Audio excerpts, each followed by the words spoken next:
Sinopsis. Novel ini bercerita tentang seorang siswi SMA Merdeka yang bernama Erika atau sebut saja Eri. Seorang siswi yang gaul, pintar, dan juga matre. Tapi sayang karena sifat materinya itu membuat semua kelebihannya menguap. Sifat materinya ternyata masih ditambah kebiasaannya bergonta-ganti pacar. Muja menggoda Erik yang malah diam padahal Robin sedang melancarkan aksinya merayu anak-anak dari SMA lain. Erik diam saja, toh itu tidak mengganggunya asalkan uang dari Robin ngalir terus. Dasar money oriented, Muja berdeklar. Erik memiliki sebuah sindrom yang tidak suka sama sekali dengan yang namanya kaum Adam. Dia jadi money oriented girl karena ingin membalas dendamnya kepada cowok yang telah membuat kakak satu-satunya Irina meninggal dunia. Di tengah situasi krisis eksis, Odit dan gengnya berencana untuk merubah Erik, tentu saja dengan aktornya Abim. Tapi siapa sangka, dari yang awalnya hanya berencana main-main, ternyata Abim datang sebagai malaikat pujaan. Tanpa Abim ketahui, kehadirannya mampu mengubah kebiasaan Erik dan merubah perspektif bahwa tidak semua kaum Adam itu brengsek. Dan akhirnya keduanya pun saling membuka hati masing-masing.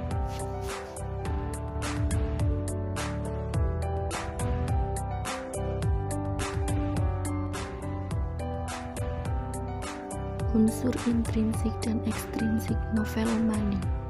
1. Unsur intrinsik. A. Tema. Tema yang diangkat dari novel Money adalah mengisahkan tentang cinta sejati, yaitu kisah Erik yang tidak pernah merasakan cinta, kemudian menemukan seseorang lalu menyadari apa itu cinta sejati. B. Tokoh. Erika, cewek yang lagi sibuk bermain BlackBerry itu namanya Erika. Halaman 7. Amel, kebetulan sekali bahwa hari ini Amel, teman sebangku Erik, tidak masuk sekolah. Halaman 8. Odit, kalau yang nendang kamu bukan cuma pingsan, bisa mati suri si Erik. Celoteh Odit untuk menenangkan suasana. Halaman 31. Eri adalah ketua geng melati yang kupar dan tidak gaul. Halaman 74. Muja hanya menjawab dengan menggaruk-garuk jidat dengan mimik yang masih tersipu malu. Halaman 75.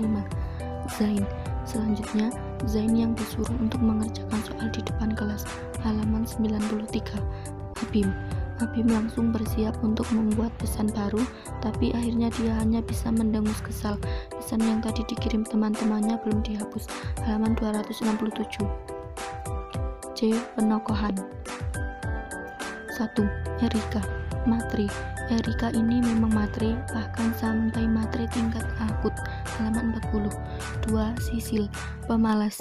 Anak yang satu ini memang terkenal pemalas dan rajin mencontek. Halaman 171. 3. Eri, judes. Eri mengulum senyum senang karena telah menambah penderitaan batin kakak kelasnya yang judes itu. Halaman 181.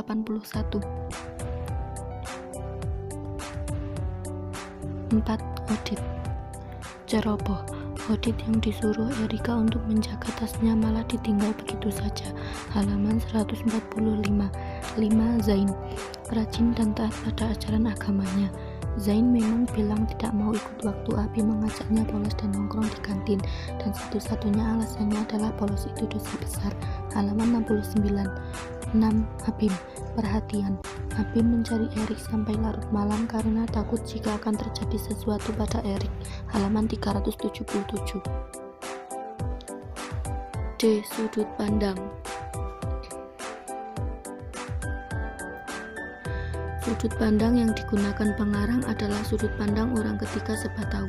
Hal tersebut dapat dilihat dari bagaimana cara pengisahannya yang menggunakan nama tokoh, bukan dengan kata aku, dan mengetahui tentang informasi atau gambaran terkait pikiran, perasaan, emosi, dan pengetahuan karakter dalam cerita.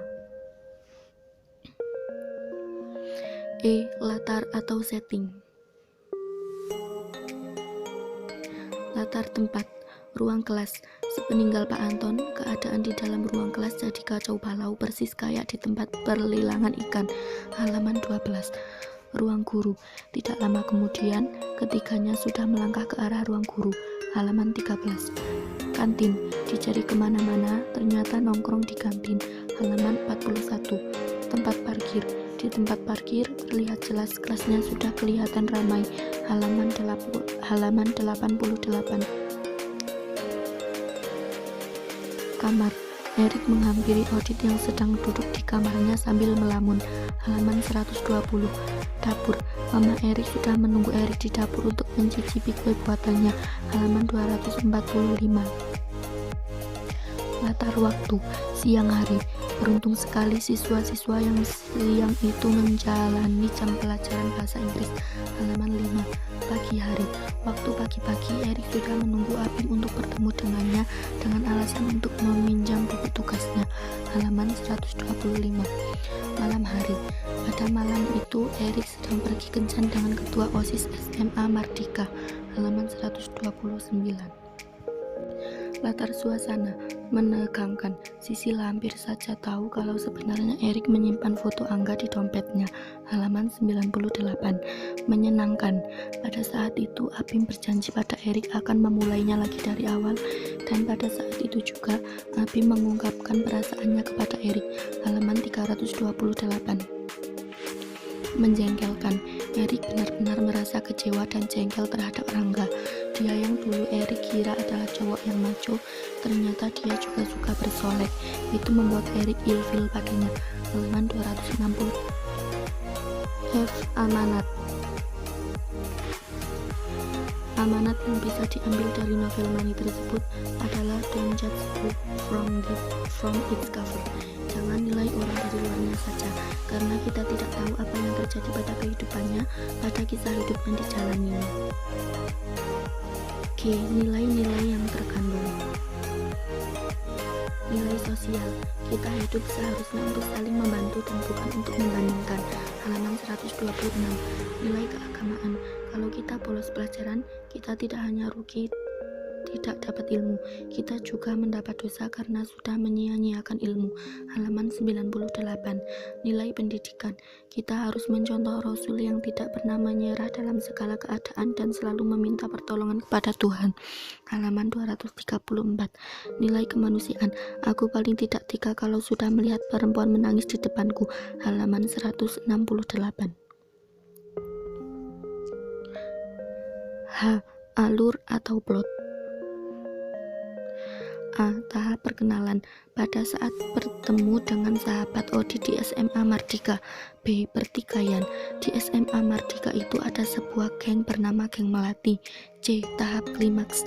Saat Erik menyadari bahwa dirinya memang sudah jatuh cinta dengan Abim. D. Tahap peleraian.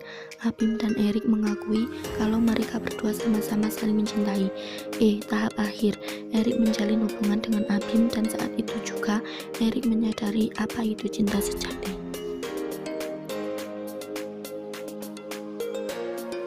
Dua unsur ekstrinsik.